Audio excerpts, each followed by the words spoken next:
So welcome everybody to another episode of the Brewmasters Club cast. Here is what you have to look forward to in tonight's episode. How spicy do you like your Chang sauce? I did just want to mention to anyone out there who was listening to Ryan explain his newest beer and trying to write down all the names on that. There's a lot of action on that, Ryan. Oh, I agree with that. I agree with him not agreeing with your agreement. do you see what I'm wearing right now? I am brewing. Called the... Oh, shit, what did I call it? Not so large American... Wait.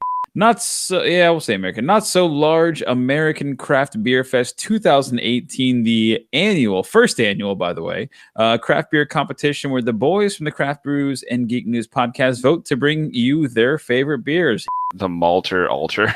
If you don't like Oberon, then you're an asshole. I'd agree with that. I don't know how to say it any differently. And I tried to drink 6 of these in one day. Don't ever make that mistake. Don't you ever. Because it started tasting like soup. And I was like, oh, and I'm in it for like 3 more. I was just in it. I was like, whoa.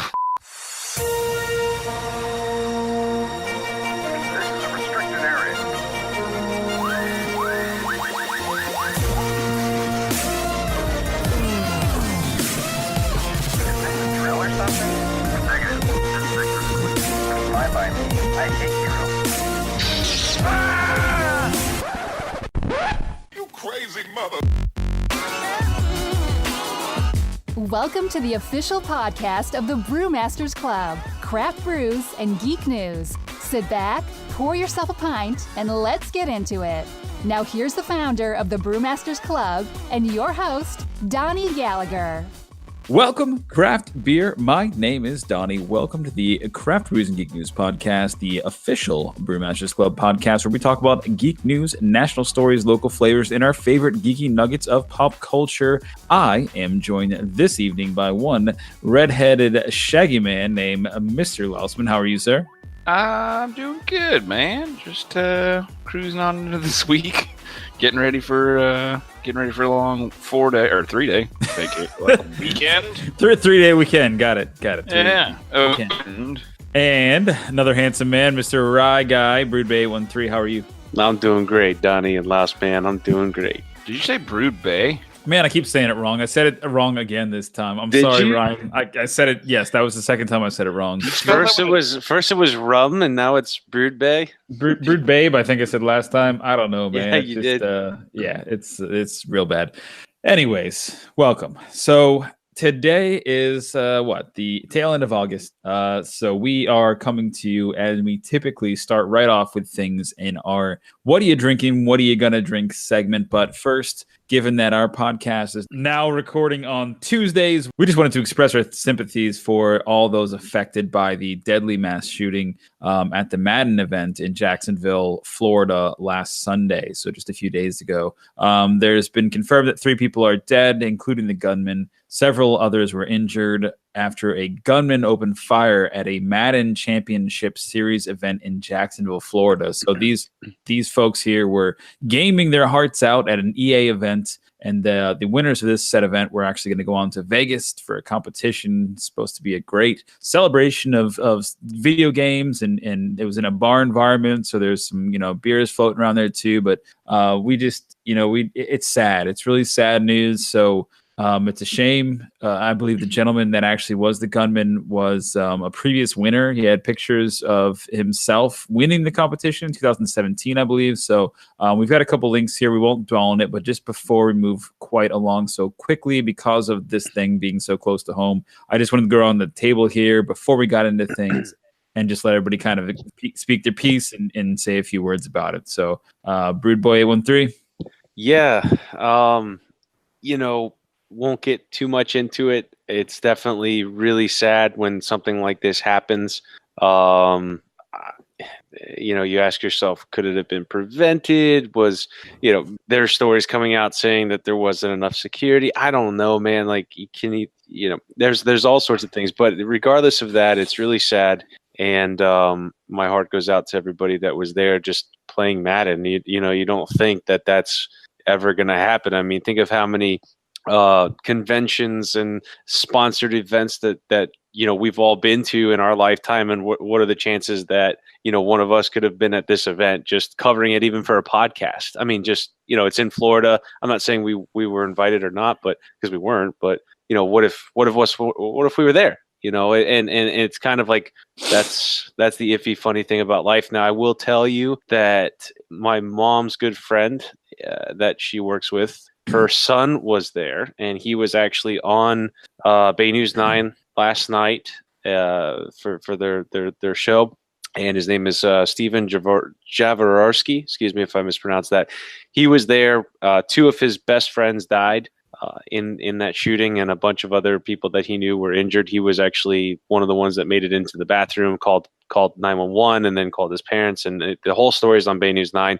Maybe later, if you want, we can share the link. That's up to you. But so it's I mean, strange, the connection there from Florida, and all of us affected. I mean, we're all gamers and things of that nature, but to even be closer on that perspective, knowing somebody's son that was there, he's top 3 in the world playing Madden at this event, and could have been killed too, is kind of, it's just a lot to take in. So. Yeah, it's rough. And I know that you have you really enjoy playing the game, and you very well could have been there, with a different life, like some of those guys. So, well, if there's one game I could have covered for the podcast, it would have been Madden or Dragon Ball Z. That's right. That's right. So yeah, it's rough. Mr. Lossman, do you have any words just to say about this terrible tragedy? I really didn't know until it was a couple days past. I don't have tools, so I caught it on the news. But it's really sad. It's just sad for the gaming community. It's sad for pretty much everyone involved and everyone it touches. So my heart goes out to everyone impacted by that. I don't really have any other connection to it. But yep.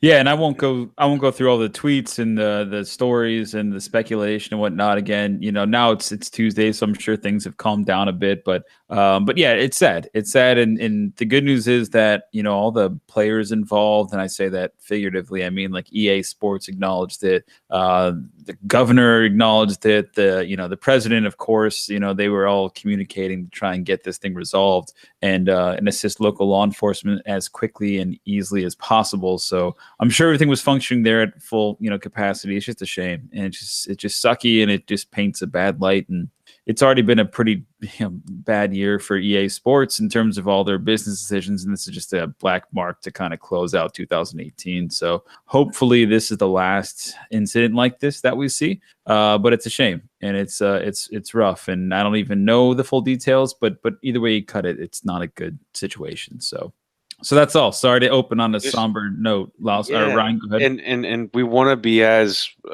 open and loving-hearted as possible, but it just feels more and more common. I dare I say, desensitized to it, because I'm not, and I would feel on fire for it if I was even there, or like anything like that. But it's just it's got to stop. But at the same time, I'm also realistic enough to realize that these things do happen because there are very bad people in the world and very sick people in the world, and maybe we can start there. But how do you know? How do you know when somebody's going to do something like this? You just don't. So yeah, very sad.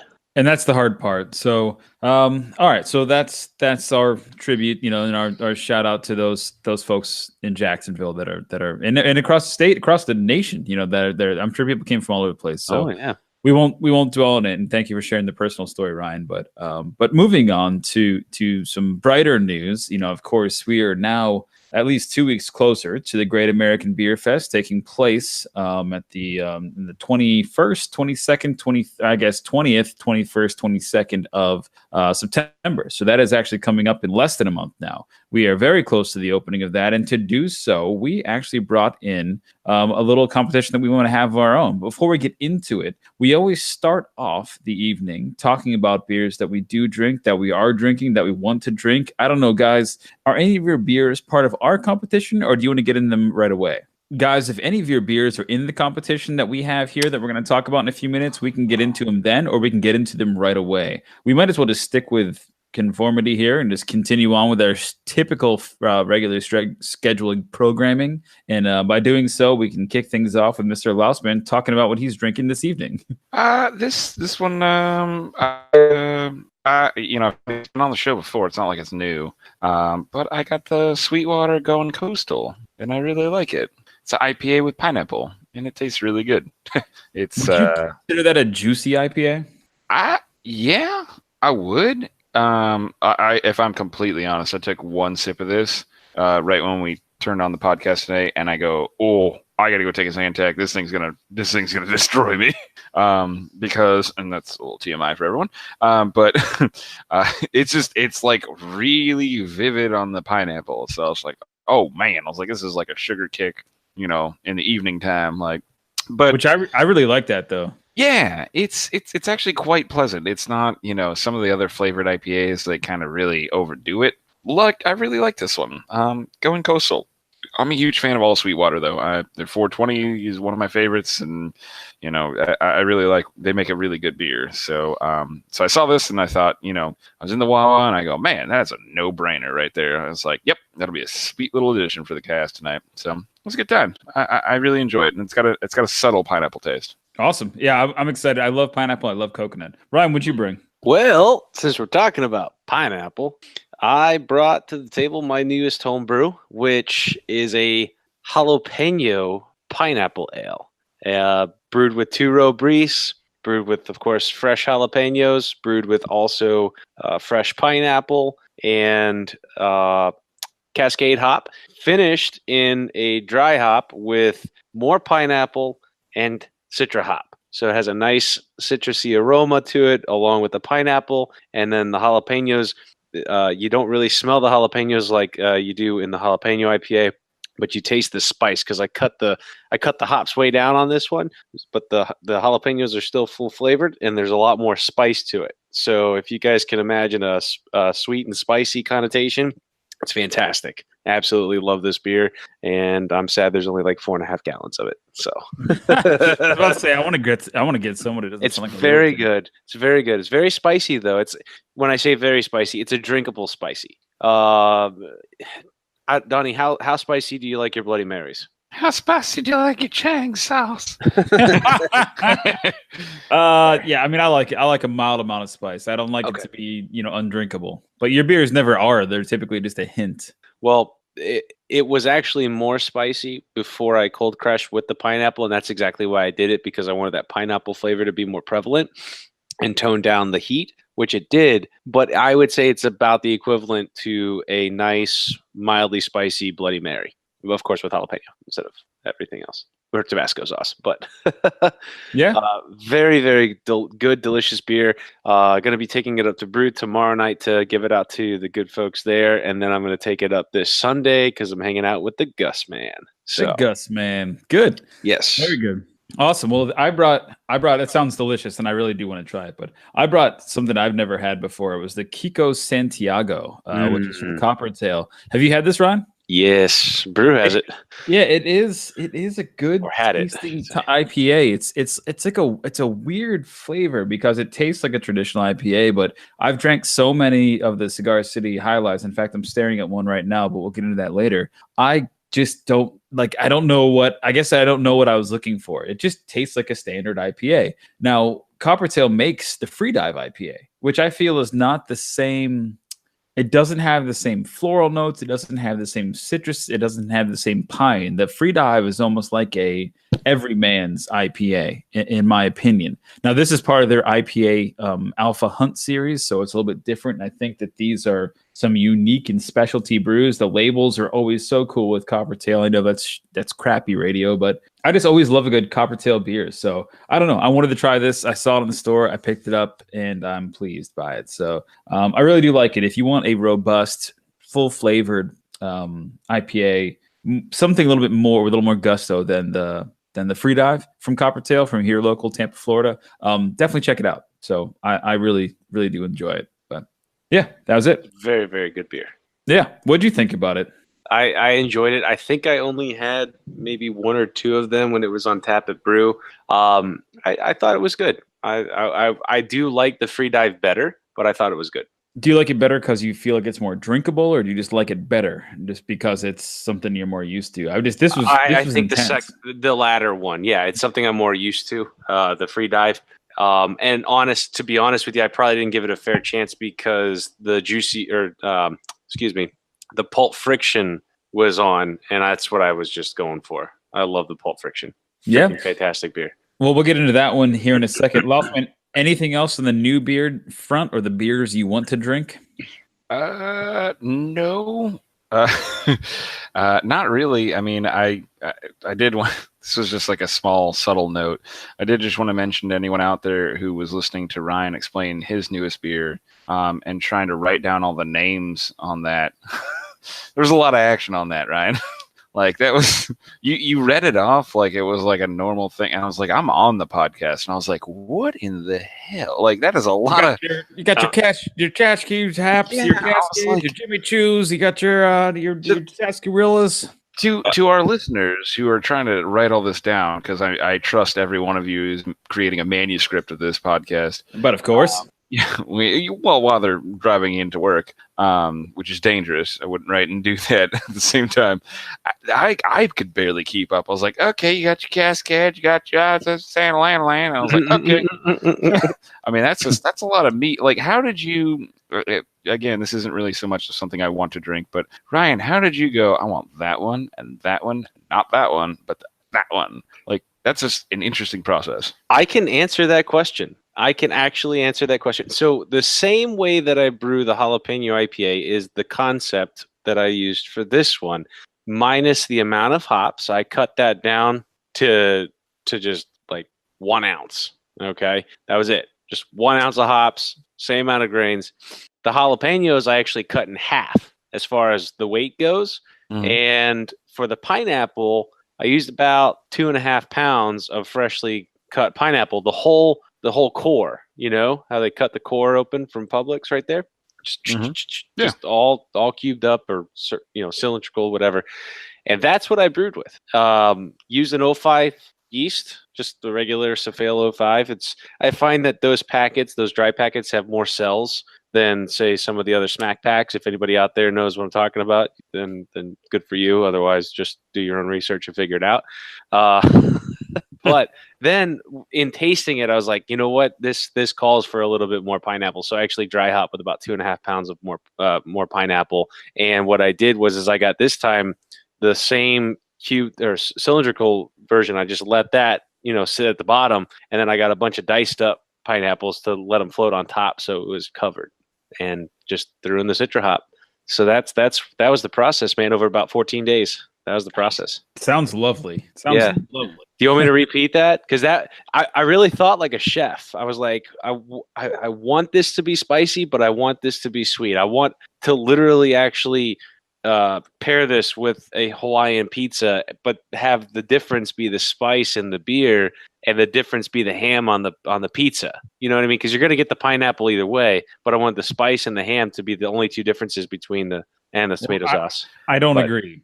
I know you don't agree, but that's what I wanted. No, I don't agree because Hawaiian pizza is awful. Oh, I agree with that. I agree with him not agreeing with your agreement. Dudes? Also, for real? You don't like Hawaiian pizza? I love pineapple. Keep it off my pizza, especially when it's next to ham. No, that's the best. Hawaiian pizza is the best. It's like pineapple bacon. It's just not good. I don't think. Now, people love it. I get it. It's just not my thing, man. No, that's also, okay. Doesn't have to be everybody's thing. Ryan, if you were thinking like a chef, were you also wearing a chef hat? That I actually have to know. I had mitts. If I get you the hat, will you wear it? Yes, but only like, if it says Brewed Boy 813 across the top. Yeah, see, I'm smelling what you're stepping in. That'd be a sweet, that'd be a sick hat, dude. You can wear it when you're brewing, and you can be like, "Hats on, leave it, ladies. I gotta get this done." I can turn to Ashley. Do you see what I'm wearing right now? I am brewing. I am dead serious. I will buy you this hat. Like, I mean, spending money for comedy. that translate real well in my book. This all right, be awesome.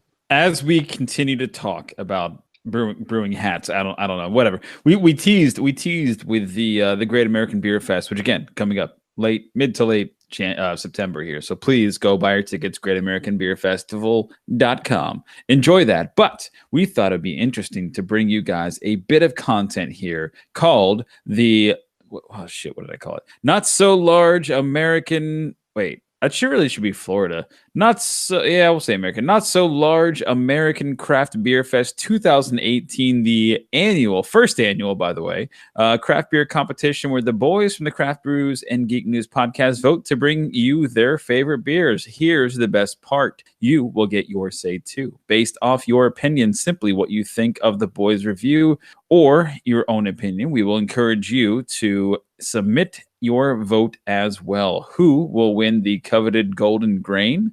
We'll only find out. Do you guys like that name, Golden Grain, by the way? I liked it. Yeah, you think so, Ryan? Oh boy, that's a no. Golden Chalice? What do you want? We can make it up on the fly. It doesn't really matter. I mean, all the grains are kind of golden if they're pale. Yeah, why not? Golden Grain, sure. I mean, the Golden Grain, though, but that seems like it's an ingredient less than, like a the Golden Hop?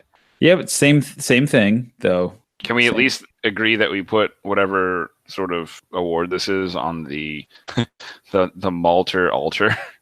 Okay, wait. I like that one better. Who's going to win the Malter Altar? Why don't we just say that? I like it. I like the Malter Altar. Okay, we can do that. The Malter Altar. I like that a lot. Good job, Mr. Lausman. And therefore, it's not really a thing except a shelf that you got to hang in your house somewhere. Oh, I love that. Like, you got to use anchors. It's really going to mess up the drywall. Yeah, like, what if the actual trophy was just like a shelf? The Malter Altar. Dude, that is fantastic. Okay, got it. That's it. Laus, good job. Thank you.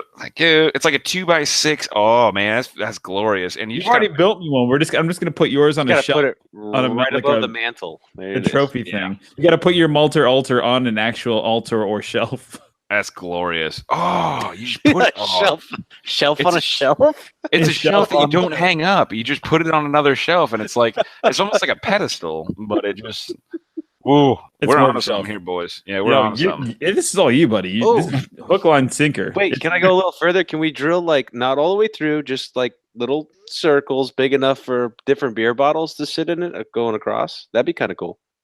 Yeah, but I mean that sounds pretty sketchy to hang on. Anyways, all right, fine. But we have. It doesn't matter. I like it. The whole point of this thing is that we are going to bring you some really intense, overly excited, I'm sure, content about the Great American Beer Fest. So we thought that over the next 2 to 4 weeks before we get to the actual competition itself, we will actually have yet another podcast to bring to you guys. So the idea is that we were going to throw out some of our favorites here. We'll throw them up on the Facebook group. Maybe a couple of us will tweet out some links and things to get you there. But simply just go to the group and vote. All you have to do is vote on what you want, and then we will select out of these groups some individual winners for 2018. Now, these don't necessarily have to be made in the backyard here of Tampa, Florida, but maybe they're statewide, maybe they're nationwide. As long as they're not owned by the the big guys, that's okay. And even if a couple of them trickle in there, that's fine too. All we're trying to do is to realize that we have a not so small collection of great craft beer here locally, and we just want to celebrate it. So in our little own way, we're going to do so by nominating some winners here, and then we'll have everybody in our Facebook group vote on them, and we can actually put them on Twitter, and we can collect all the votes any way you guys want to. We'll make that TBD. Just stick through the group once you hear these nominees, and hop online and try and vote from yourself, and we'll see how many we can get up there and see what people think about them. Sound good? Yeah, sounds great. Good. All right. So what we did is we actually, as a group, came up with 2, 3, maybe 4 in some instances of our top faves in, I think, 6 different categories. So the 6 categories we have, and then we have one additional category, which we'll save to the end. And that might create a little bit of discussion. But the reason I wanted to create it like this is that I wanted each of us to weigh in on why we selected the beers and then present the argument as to why they should stay on the list. What I want to do is that I want to have 2 beers that we're all going to have to choose from. So again, some of these have some surefire, they're automatically going to be on the docket. Some of them will not. And some of these that we talk about will net us to think through some more. So the idea is that we're going to go through these and we're going to talk about them. So we can start from selections. I kind of have them ranked as in Ryan's rank, Laus's rank, my rank. Ryan's mine, or Laus's mine, and then it keeps going that way. So it goes Ryan, Nick, me, Ryan, Nick, me, and we'll just keep going down the list all through 6 categories, and we'll see what we kind of get to when we get to the end. And the winners will be voted on by the Facebook group. All right? Yeah. Sounds good. I didn't All right. have entries for some of them because I'm That's like, okay. I added some entries, and we can just talk about it. I mean, as we're talking about it, you might think through some more. Okay. All right. So moving on. The first category we have is the American Style Pale Ale or IPA. Either one you felt like submitting, that is what we submitted. So, Ryan, kick us off with your submission, please. Yeah, I went for the Dogfish Head. I kind of covered all three spectrums here: 60, 90, and 120-minute IPA. Followed up by the Torpedo Two Hearted, the Torpedo from Sierra Nevada, and the Bell's Two Hearted, and finished off with Cigar City's High Life for a All nice, right. refreshing, crisp, citrusy flavor. So, which one would you vote on? Which is your one that you want Well, for this category? okay, so if I'm going to be drinking all night, I would go It's up with. to you. If someone said, No, Ryan, what I is know, I know. your IPA for 2018? Just one. Yep. Just one. Well, since I can only have just one, it's got to be the 120. Okay, that's 'Cause you good. can really only drink just one. All right. Lousman, do you have an argument for that? I do. I would hope if someone walks up and said, "Hey, it's 2018. I mean, you got to pick one." I would hope that there would be multiple versions of this exact one. But I would have to go with our official, unofficial sponsor, Sierra Nevada Torpedo. That was absolutely Really? the tops of my list. Yeah, Really? I have one tonight. Actually, I have one right here in front of me. I'm mixing it in with my Going Coastal, and I was like, "Oh, can't wait to get to that." Well, see, the funny thing is that I had the Cigar City IPA on my list too, highlight. So let's get into a little bit of dialogue here. Ryan, and again, I'm not saying you only have to have one. I'm saying you have to pick one. It's not that you can only have one beer for the rest of your life. If you had to pick one as your favorite from 2018, why? I will tell you right now, and I'll lead it off, and you guys can follow my example for the rest of the competition here. The Highlight IPA, the my favorite India Pale Ale, period. No matter if you're in Florida or you're somewhere else, is because this beer is one of, and I just finished drinking the Coppertail IPA from the Alpha Hunt. I love it. But like I said, it was a little bit more brash, it was a little more aggressive than the Highlight that I'm used to. In my opinion, this Highlight has the perfect amount of citrus. It's drinkable. It goes down easy. You can drink it in the heat. You can drink it in the inside when it's nice temperature. You can drink it out by a fire. It's just a great drinkable IPA. It also has a very high alcoholic content, which I again like in my IPAs. I like them to be strong. I don't want all that full flavor without that other aspect. So that's why I nominated and feel very strongly about the Cigar City IPA, the Highlight, just because it has been a staple for Tampa, and I just really enjoyed the beer. So Loustman, give us or anybody, go ahead. You guys speak up and give me your fight for your beer. Well, to your point, again, the Highlight was like second on my list because I do love that beer. I absolutely do. It's a fantastic IPA. I just, okay, so if I'm completely honest, I like to buy the Torpedoes when Sierra Nevada Torpedo, when it's on sale. I try to. Sometimes I just buy it because whatever, and I try and get the 12-pack. And obviously I'll follow the sales or whatever, but if I'm given the option between Highlight or Torpedo, the Torpedo, I get through about two, and I almost feel like I've got a sore throat because it's just a little abrasive to me. I mean, it's a very intense flavor. It's right in your face, and I feel like Torpedoes is that smoother, sort of guy leaning up against a fence post, outline silhouette. He's just, hey man, this is all right, man. Just relax. It's just a smooth IPA, and that's what I really appreciate about it. It's just how smooth it is. So that's why if they're the same price, same amount, same everything, I would lean towards the Torpedo because I like the Torpedo. I like the smoothness in it. All right, good argument, Mr. Mr. Broodboy 813. Your 120 IPA. It's just one of those most unique, extreme IPAs. I think it's obviously higher in content or alcohol content than most of the other IPAs out there, or even other beers out there. 17.5%. You really do just need to sip on it. Plus, in the beginning, when you first get it, it's one of the more hoppier beers that you could ever imagine. But if you let it kind of hang out in your refrigerator for 6 months or a little bit, maybe even a year, it'll mellow down to get more sweetness from the malt flavors. It's just very overall like a very complex insane beer. That's why I like it. So.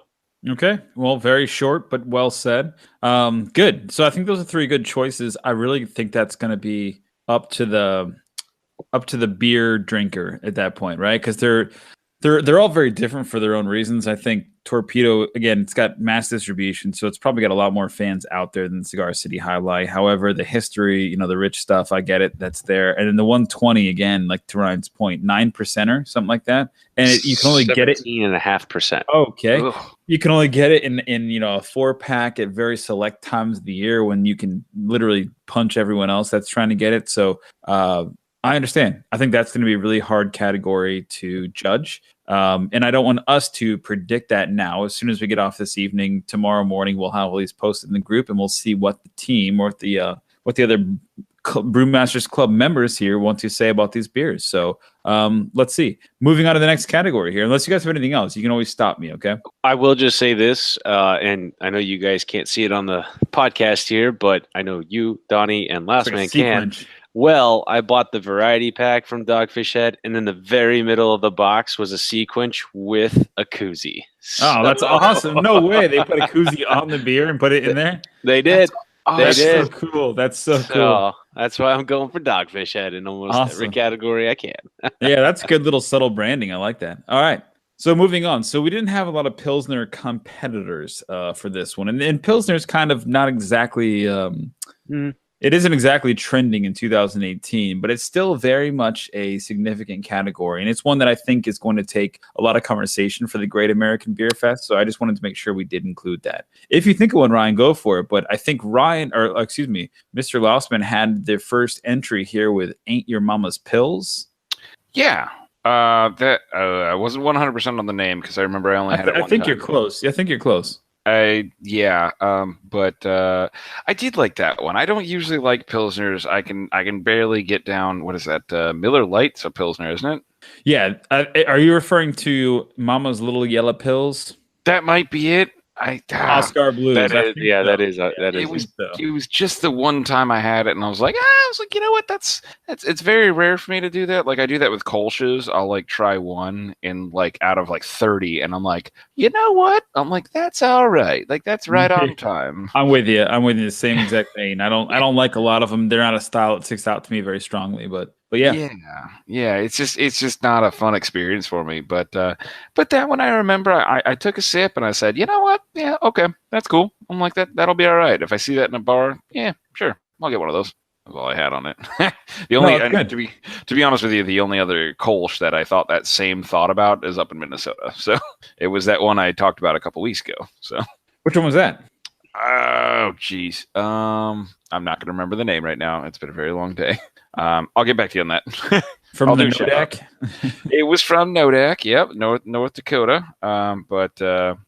It was the one I tried. It was the only one I debated on bringing back on the plane and risking it because apparently you can't do that with a carry-on. You can't bring a beer onto an aircraft, which is fine. You're not supposed to, but it was good. It was the only other Kolsch I liked ever. Good. All right. Well, I brought one actually from a suggestion standpoint here, the Independent Pilsner from Coppertail. I've only had this, to your point, Lost, like one time, and it's all right. I don't remember hating it or anything like that. But it's a nice, a golden pale kind of nice rich head. It has a lacy, pungent aroma, foamy, crisp mouthfeel, mild hops, faintly soapy, but not objectively bad. It's just it's a nice, tasty beer, like reminiscent of a German Pils, and that's all it was. And that's what I remember of it. I don't remember it being necessarily something I loved, but I would put it in the category of, if I was going to vote a Pilsner, again, trying to stay local, I did enjoy it. So I don't have anything, again, strongly in this category that I feel, but maybe this is one that we can leave open for people to suggest. And if it gets enough votes, we'll see what happens here. But Ryan, did you want to add one more to this? I think I did, but I might have added the wrong one. Ryan, what was yours? Yeah, no, I just added the Lagunitas Czech style pills. I do enjoy that one. I think it's really refreshing in a lot of ways. And they do obviously do a great job with their IPAs, but I think this one is a nice little breakup between everything that they specialize in. So yeah, it's been a while since I've had one. I'm trying to remember the flavor profile, but it is very good. So I'll go with that.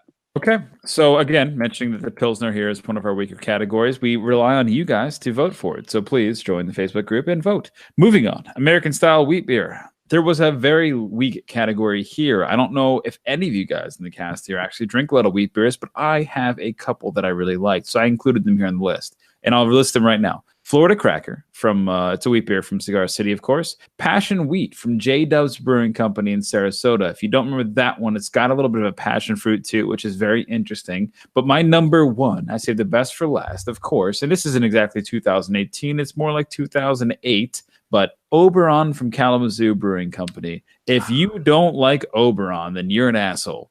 Simple as that.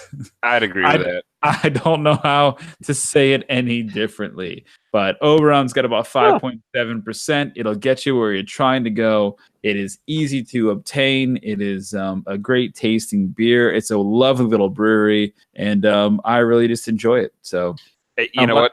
Go ahead. Disclosure, I forgot that was a wheat because it doesn't taste like one. It doesn't drink like one or taste like one, and I totally forgot that was a wheat. Yep, so that's on me. That would have made my list if I had remembered. Yeah, you think a Shock Top or like a Blue Moon or something, and those are pretty mainstream wheat, quote unquote, beers. But when I think of a wheat beer, I think of Oberon. It's refreshing. There's a nice orange citrus. It's not like you're biting into an orange, cut up orange, but it does have some flavor that is reminiscent to that. And it's just a drinkable summertime beer. In the wintertime, it was nice too. I remember drinking that beer snowboarding. Like, it's just a good beer. It's a good beer, and it just does everything you need it to. So I really enjoyed it. But Ryan, you got anything to add to that before we move out? I myself did not know that was a wheat beer, but I can definitely remember back before. Well, I guess that means that I've had craft beer before I knew I had craft beer. So that's kind of cool. Yeah, definitely. It's an oldie but a goodie. Moving on. Oldie but a goodie. To the stouts and porters. Ryan, you actually added one. You actually added a couple. You added a couple. So please go through these in quick succession here and give me your number one. And then I'll give you a couple that I added. And I'm really surprised that you did not add the one that I added first. I get that, and I can imagine why, but let me just tell you, in order from least to best, the Night Swim Porter from Coppertail is just a very, very good porter, and it's honestly the last remaining porter, I think, like on the shelf at Publix when I go there. So not much selection in the craft beer section anymore. I don't think it's that great, just to be honest. I do. Have you ever put ice cream in had yourself a little porter float there, Donnie? No, I have not. But that's not why I don't drink porters for that.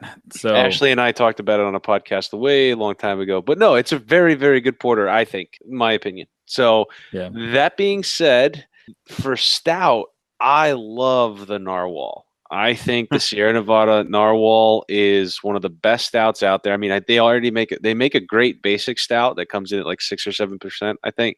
But the Narwhal, when that bad boy comes out, you get them in 4-packs, and it is just an amazing, rich flavored stout. And it's not barrel aged or anything like that. It's just a very awesome stout that comes in at like 11 or 12%, and I really enjoy that. The last one I put on there is Cycles Cream and Sugar. And the reason I do that is because that is my halftime beer for the Steelers game. Anytime I'm watching a Steelers game and I'm at O'Brien's Irish Pub, which is where our Steelers Nation is at large, I will get that as my halftime beer. So if I have to go with one for the year, I'll go with the Cream and Sugar. That's it. Okay. Yeah. Cream and Sugar. That's from Cycle Brewing. Yeah.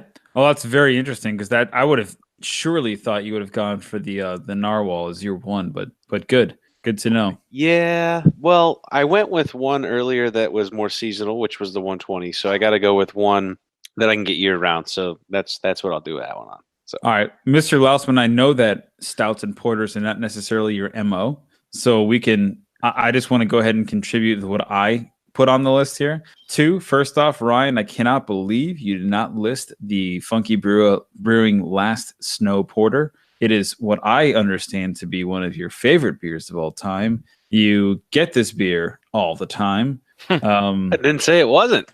Yeah. Well, why didn't it make your list is what I'm asking. You only asked for 3. Oh, it didn't make your top 3, is what you're saying.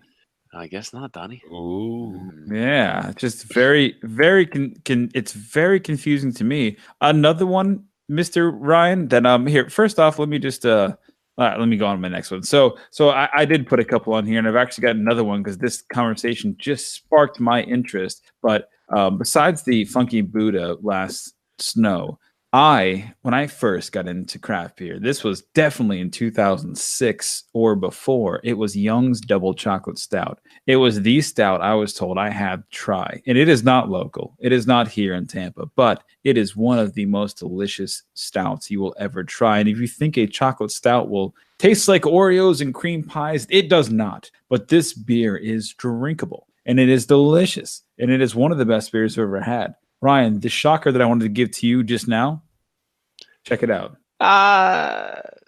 That's more of a delicacy, though. Ladies and gentlemen, what I just posted on the notes section that we share and enjoy here is what is it, Cigar City?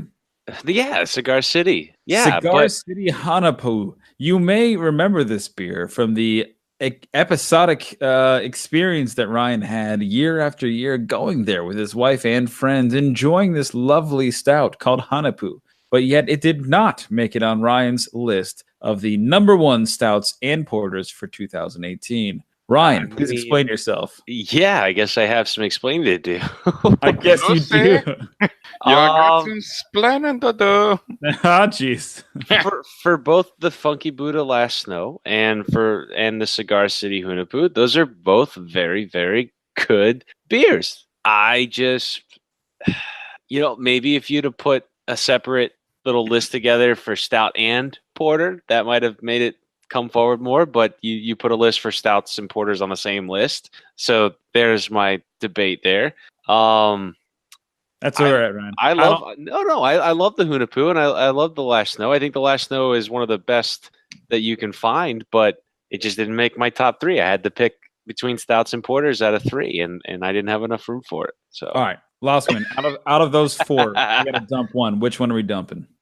Ooh. Young's Double Chocolate. I'm standing behind that one. So my vote. I mean, I'm just saying we can't exceed more than 3 per category. So my vote is that Double Chocolate Stout stays. I would say that stays because that's what Donnie's passionate about. Get rid of my cream and sugar then, because nobody knows who that is anyway. You've got to get rid of one. That's all. Which one do I vote for? I say cream and sugar only because I like the other ones. Yeah, I like a good dog pile. Yeah, cream and sugar's out. Get rid of the cream and sugar. Cream and sugar, it doesn't matter. It's just my halftime beer, so it's okay. For the record, moving into this category, the stouts and porters, we have the Funky Buddha Last Snow Porter, Young's Double Chocolate Stout, and Hanapu beer from Cigar City. Moving on, boys and girls. And I was just going to say, I don't think that there is any question about this next category, Donnie. I agree. I think all these are 3 winners, and I think actually Mr. Lausman gets the trophy for suggesting all of these at once. I do believe. So this is not unusual. I think we all had these on our list. In fact, I was drinking one last episode, but we moved into our Belgian style triple category here. So of course, and this should be an instant category winner because all 3 of us, Ryan, Lausman, and myself, had Unholy as our list for our favorite Belgian style triple, for 2018. Not only is it a fantastic local beer from from Coppertail, not only is it a great Belgian style triple from Coppertail, the local here at Tampa, Florida, but it is a phenomenal triple, just point blank, just a great drinking beer. I don't think we have to really defend it much. If you've had it, you'll enjoy it. I promise you will. It's one of the only triples that are served in bars and restaurants across the Tampa Bay area for sure. And people that don't necessarily like triples love it. There's a nice little banana bread flavor to it. It's not too sour. It's not too strong, but it will get the job done. Boys, what else do you have to say about Unholy? They serve it in movie theaters, and movies are better now. Yeah. That's all you have to say. Yep, that's it. End. Period. Done with the statement. Ryan? I'll go a little bit further. I think the flavor for that Belgium triple is amazing. Definitely get a little bit of spiciness to it too. But I think it's just you drink one Unholy and you feel unholy, so it lives up to its name. Yeah. So I agree. Moving on to the next one, and I may switch up the order on this, but again, submitted by Mr. Lossman. Go ahead. Why don't you take us through these, Lossman? Hit us up with the Golden Monkey. Well, okay, yeah. I was about to say the order was, I don't know how. I tried the form like 5 times.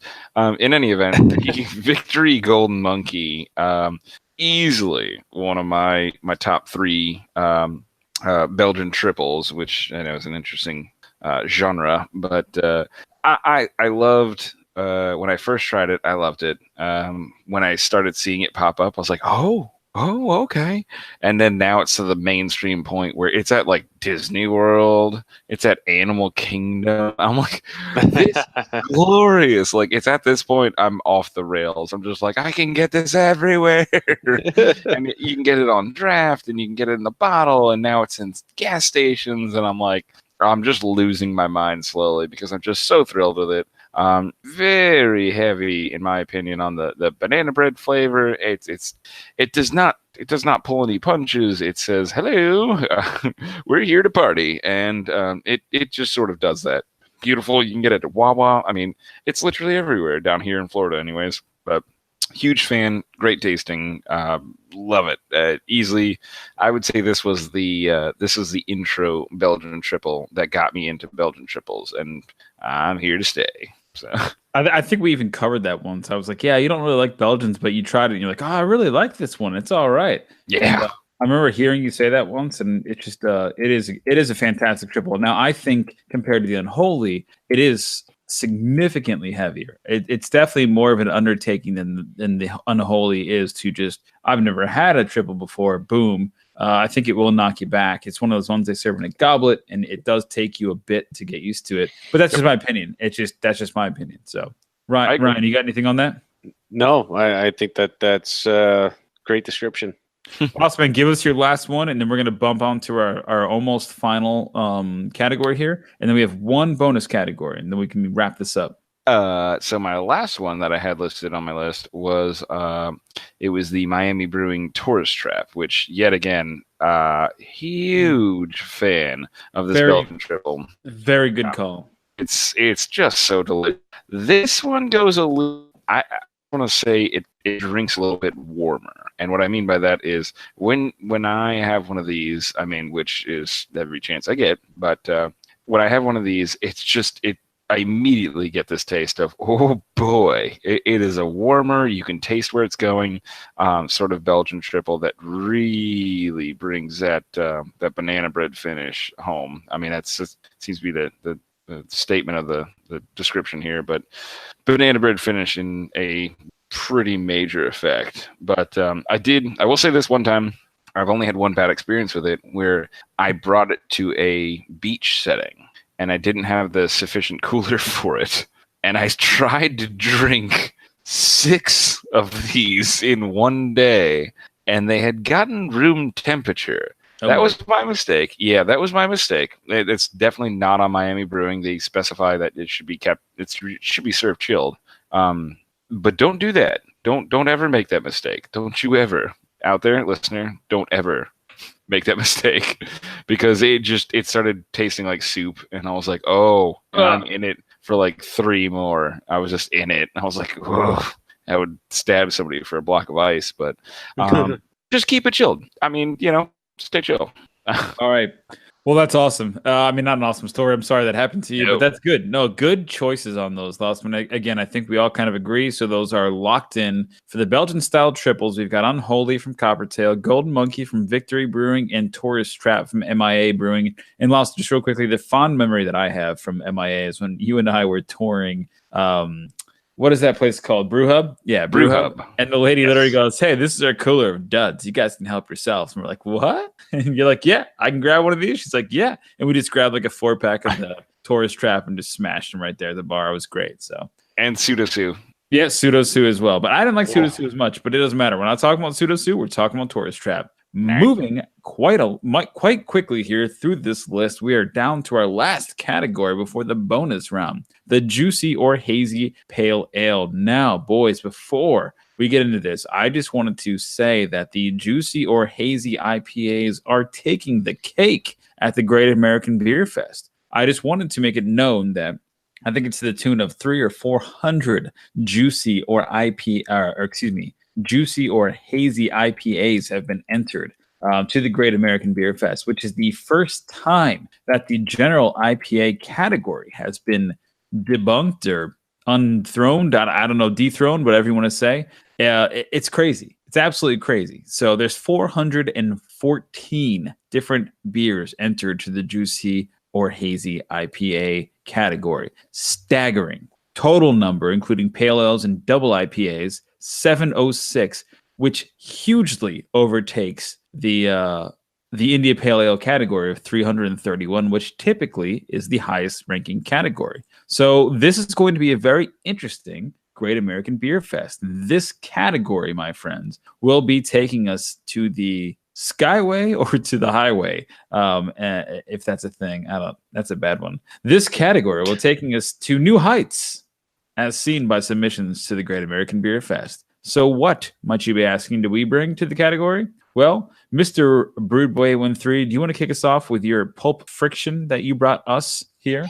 Yeah, definitely for Motorworks. And I got to tell you, it's one of the most unique flavors in a beer that I've experienced besides some of the ones that I've brewed. And the last 2 weeks that I've had it over at our good friends Christian and Jill at Brew, because Motorworks, I've actually never been to the brewery, but it's great to have a place that features Florida beer. And it was on draft, and I was like, hey, I'm just gonna have another one of these because I can't get enough of it. I think I've had 2 or 3 growlers of it and probably about 6 pints of it. It's just a fantastic beer. It's rich in flavor, great on the hops. It's not overly crazy there, and just really citrusy. I don't know. You just have to experience it for yourself. You have to go there or go to Brew and try it for yourself. So I'd like to point out that you did this over several days. You didn't do all that just right. Like, you didn't just sit down and be like 3 growlers. Oh yeah, no, it was like at least you didn't just go, keep them coming. I'm gonna tell you when to stop. At least there was at least 6 or 7 days between all that. No. They're right around the corner. Don't you come at me like that. Well, Sorry. And it's funny because the last time I was up there, I said, how is this still on? And he said, well, because they put the Kiko Santiago, Donnie, the one that you had earlier. Yeah. They put that on tap, and everybody went from the Pulp Friction to the Kiko Santiago because it was more of a traditional style, beer in that sense. And so that's why, I lucked out, man. The Pulp Friction gets my vote, so I like it. All right. Now, Lossman, did you bring hazy little thing to the table here? I did not. I mean, I did in terms of my vote. I did not in terms of this evening. However, No. Yeah, tell us a little bit about hazy little thing. Well, I actually did a couple episodes ago. That was actually my featured beer. It was a hazy, and you actually mentioned something along the lines of, "Oh, that's so interesting," because it's right around when we started catching wind of the Great American Beer Festival. So I actually kind of got that as a whim from my local Publix, and was very, very pleased with it. I mean, it just, I don't know if this is a characteristic of all hazy beer, or hazy IPAs, I should say, but it was just so, it was one of those beers that just hits you as so drinkable. It's like, man, this is fantastic. I could do several more of these. Like, it's one of those beers that you could have at a barbecue and just keep on going and be like, about, I don't know, 9 more. I mean, might as well spend the night. I guess I should probably move into the guest room. Yeah, start forwarding my mail here. No, one of those. I mean, yeah. It's one of those, it was actually just so smooth that unobtrusive. The tastes were just right on point. I mean, I really enjoyed it. It's something I could drink all night, probably. Excellent. Yeah, no, that's good. And that's what we want here, because I think that's the whole point of the category, is just to expand on the pale ales, the IPAs a little bit, because they are such an acquired taste. So having that refreshing quality, having that like juiciness to it, I think is going to do the category very well. The thing I brought was the Neon White IPA from MIA Brewing Company. So again, same thing as your Tourist Trap. I really enjoyed it. I think I've only had it one time. The can is just like neon and very retro and cool looking, but a lot of tropical fruit, a lot of tangerine, mango, some nothing too sweet on the flavor palette of it, but it's got some lemon lime, some white peach. It's got a little bit of like lemongrass almost flavor. It's medium bodied, juicy, creamy, just a good tasty beer. So anybody that doesn't really like IPAs wants to kind of get into the category. Maybe you're a sour fan. I definitely suggest you try out a couple of these hazy IPAs, but I really like this one. So Neon White IPA is my submission. We have 3, so if you guys don't disagree, we can move on to our last, final, and bonus category. I'm in agreement. Ryan? Yeah. About 18 decibels, a little higher than normal. And it sounded like there was a question mark on the end of that. I don't even know how you did that with punctuation. Well, Ryan, the last category that we added here was actually Laus's suggestion, and it was basically just favorite beer. So whatever your favorite beer is, if you have one, and we don't say favorite beer, the last category can be honorable mention. So you don't necessarily have to have it as your favorite beer or as a beer that you can't live without, but just a beer that maybe you stumbled across this year and you just really loved. And I don't know about you guys, but Laos and I both, I mean, I know about Laosman, I guess, but we had, and this isn't exactly even this year, but we had a beer in 2017 from Marker 48, brewed and bottled in Weeki Wachee, Florida. It was a special and unique bottle release. It was a 2017 edition of the double IPA called, I think it's Spring Release. It was called Spring Release, and it was a double IPA aged in bourbon barrels while submerged in the freshwater spring located on Florida's Nature Coast. I remember that beer, and maybe it was not. I don't think it was 2018. It doesn't really matter when it was. It was a beer that stuck out as needing an honorable mention. Was it the best beer I've ever had? No, but the story behind the beer and the drinkability of the beer cannot be denied. It was simply just a fantastic beer, and the fact that it was brewed in Florida waters at a constant 73 degrees or whatever it is in those springs, it's just amazing. So I saw that on Laus's list, and I had to add it to mine as an honorable mention. So Laus, give me your thoughts on that. Ryan, we'll get a submission from you, and we're going to wrap this buddy up. I think I romanticize that list or that mention a little bit, because that is truly, I drink a lot of beers that so much passion, so much, hard work goes into. And that one just kind of took it and ran with it. It was like, okay, I get it. Like, a lot of people brew stuff in their garage, and like they got stuff in like big fermenters on the side of I-4. But like, this was also just like in the bottom of a spring in Florida that only happens. Yeah, it's just there's almost like they could have done this in a deep freezer easily, or like a refrigerator. They could have been like, well, we're just gonna put it in a refrigerator or whatever. But they didn't, and just the fact that this beer has like a story, you pretty much nailed it right on the head, Donnie. I mean, was it the best beer I've ever had? I would probably say no, because just probably wasn't my cup of tea or beer. But it was a good beer. It just I wouldn't say, hey, you never had beer before, you should try this one. I couldn't exactly taste the history of the spring out of the beer, but I knew it was there, and that's like, okay, all right, like that was just such an interesting story. It was such an interesting like way to actually have that develop as and mature as a beer. It meant a lot to me. So I knew that I could taste the hard work that went into it. And I was just very appreciative of it. And I felt that it forever more will be remembered as like just one of those so interesting things that I might not ever have again. So I really liked it and enjoyed it. Well, we're going to try and get the 2018 edition as well as they release that. Yeah, they need to sink like an 18-wheeler down there. Like, can we just plug it up? Seriously.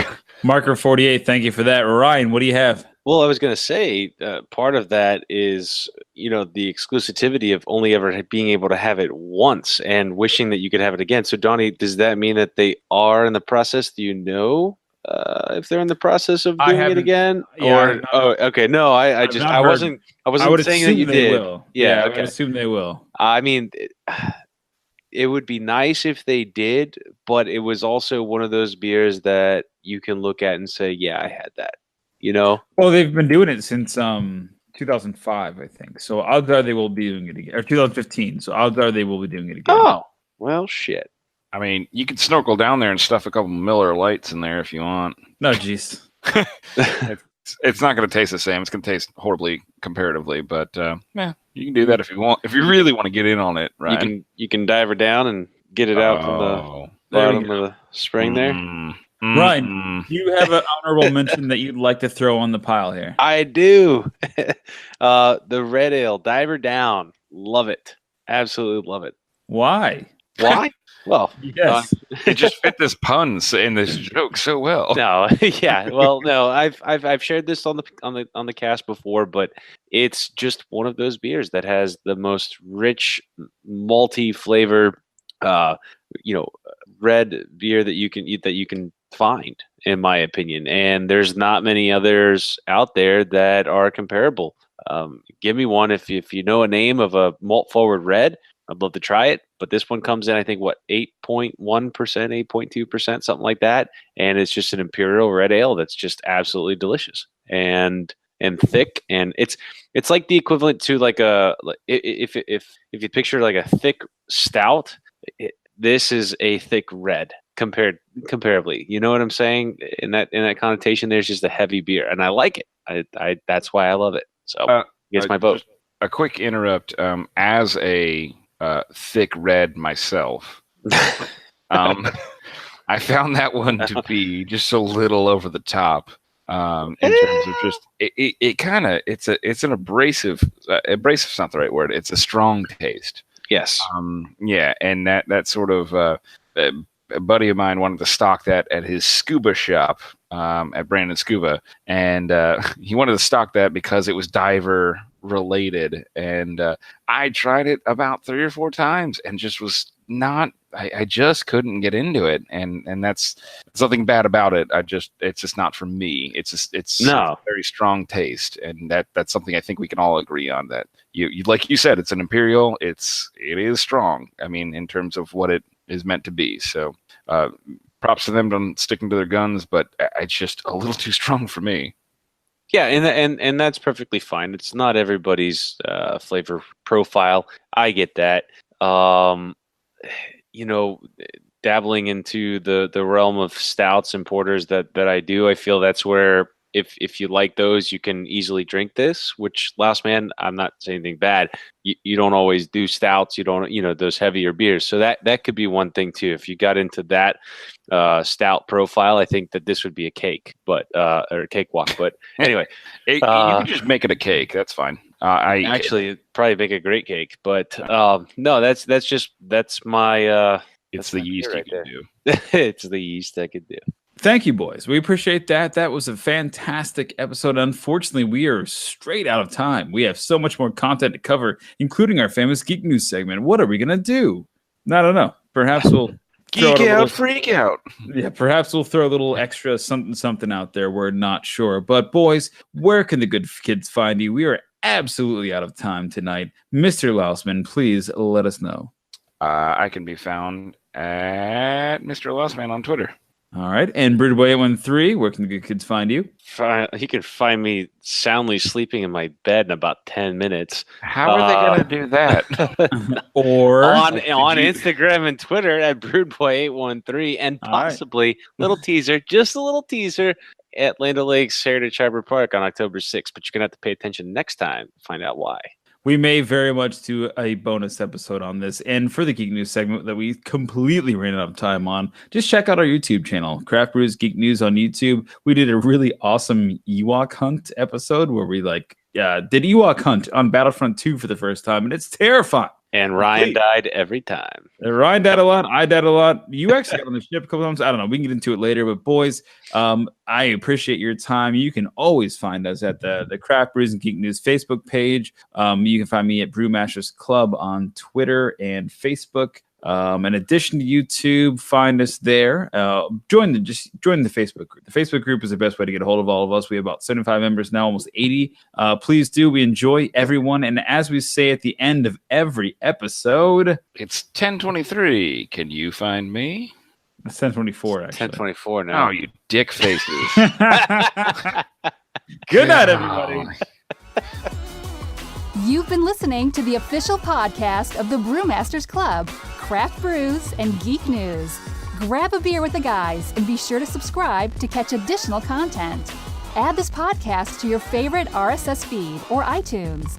Chat with the guys on Twitter at Brewmasters Club and Facebook and online at www.brewmasters.club. Cheers!